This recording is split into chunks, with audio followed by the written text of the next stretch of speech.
Welcome to Sounds of the Elpy Dimension. Relax, take a few deep breaths, and I hope you enjoy today's reading that I have for you. This is the Organic Gardening and Farming magazine from May of 1975. And my helpers today are Fancy Hands. And they're still vibing off of the whole synonym, antonym thing, so, we gotta be different. That's how, these hands are sometimes. All right. Grow vegetables under okra. A living canopy of okra leaves doubles this Louisiana gardener's harvest by helping to grow a crop of tomatoes, lima beans, and cauliflower between his rows of okra. I'd like to have a little side note to say that I am also a gardener and worm farmer, and these were my grandfather's little magazines that he happened to hold on to. Bless his little hoarding heart. And I am very grateful to you all that I felt inspired to do some reading for you and pick this out, because it is January 25th, 2025. And in the next couple of months, I'll be starting seeds to prepare for the gardening season. And that is a really big, exciting thing if you're a gardener. If you're a gardener, let me know in the comments. I'd love to hear from you.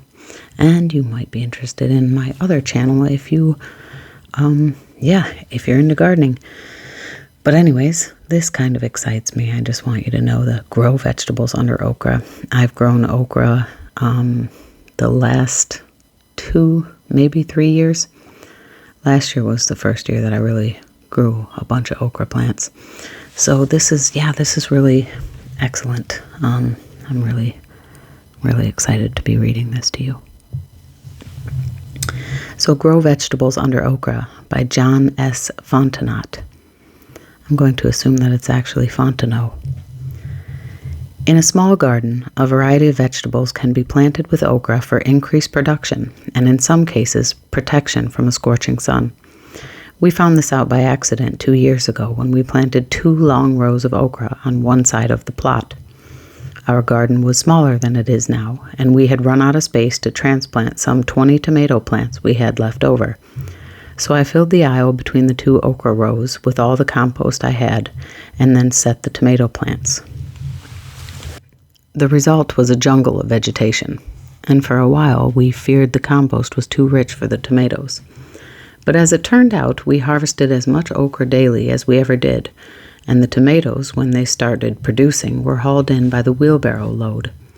In fact, the tomatoes growing under a canopy of okra leaves continued to produce a month after our others were sun-stricken on the hog wire we stretched flat above the rows. That was the first year, thanks to the okra, that we reached our goal and processed a 12-month supply of tomatoes. Gosh, imagine that, 12-month supply of tomatoes. The tomatoes were tied to both stakes and to okra stakes. None of the plants had ever been pruned, so the vines overlapped considerably, and few of the plentiful tomatoes were very large. That suited us, as long as they were there and could be found in time. The okra, on the other hand, had to be pruned so that we could reach in and pick tomatoes without getting burns from the prickly okra leaves. Old-timers in this area prune their okra for convenience in gathering the pods, so we followed their example, snapping off all branches and leaves immediately below each pod as it was harvested from the trunk. Oh, that's interesting. I'm not a great okra grower, and okra is more of a southern crop, but I do like okra. In fact, I prefer it fresh. Eaten raw right off the plant. It's very delicious. So that's interesting to hear. If such pruning reduces total yield, we're unaware of it and find that the benefits are worth the effort. Of course, okra will grow so tall, 8 feet or more in the Gulf South, that cutting back to 36 inches is usually necessary by July or August for a fall crop. I'd say my okra grew at least 6 foot tall last year, but they're not super productive. Okay. Pruning to one main trunk or 2 or 3 branches is necessary because the stump will immediately produce a dozen or so sprouts that grow rapidly and are in full production within a month's time. That much vegetation gets in the way. This is very interesting to me. I didn't know. I've never heard anyone talk about pruning okra. Yes, okra. Okay, this is excellent. Irrigation was often necessary for our okra-tomato combination because some of our light summer showers were 30 days apart. We missed a good opportunity that year. When we removed our finished tomato plants, we could have immediately replanted with bush limas or bush snap beans. Or we could have waited a month and planted cole crops, sweet peas, and shallots. It hadn't occurred to us. The following spring, we did things properly on the rows we set aside for okra. First, we planted and harvested an early crop of snap beans, then we planted okra. The rows were 3 feet apart at most, and between them we planted bush limas. A top dressing of manure went on this time, and we hoed once. Grasses and weeds didn't have much of a chance after the limas bushed out and the okra established its canopy. See, isn't that amazing? You don't need chemicals. You don't need all that extra stuff. Whew, this is some gems right here. As it turned out, the limas did well and were harvested twice, once by our children and again by my wife and her sister. The ladies suffered under that low canopy of okra leaves and itched plenty, so I ended up shelling the beans. Fair's fair. When August came around, I worked the soil between the okra, which was spaced about 16 inches in the row, added manure, and planted cauliflower. In the process, I cut away quite a few okra roots, with the result that production was off for about a week. August was very dry, but irrigation and a top dressing of manure helped the young cole plants through the worst of it.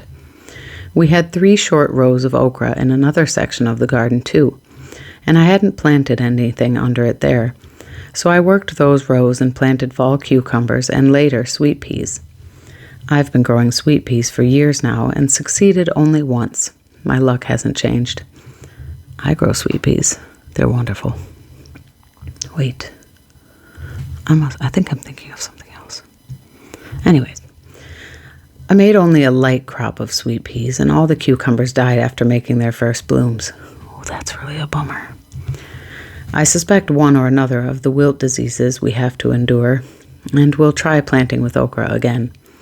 This season, I'll also try okra with butternut squash, and, if I can gauge the timing properly, pole limas and pole beans. Our sturdy, tall okra will hold up under all that weight, provided we don't have too much wind and rain or a hurricane. Let me tell you, in my little bit of experience, okra plants grow a very woody stem. It looks like a woody plant, Anyways, that's pretty cool. All right. Thank you for joining me for episode 1 in the reading garden at Sounds of the Elpy Dimension. Please join me next time in episode 2 for Feeding the Family and Turning a Profit Too. A Michigan family feeds itself and sells the excess to help stretch those shrinking dollars, by Elias T. Manos. That's going to be good. I appreciate you. May you trust in your joyful curiosity and find grace along the way.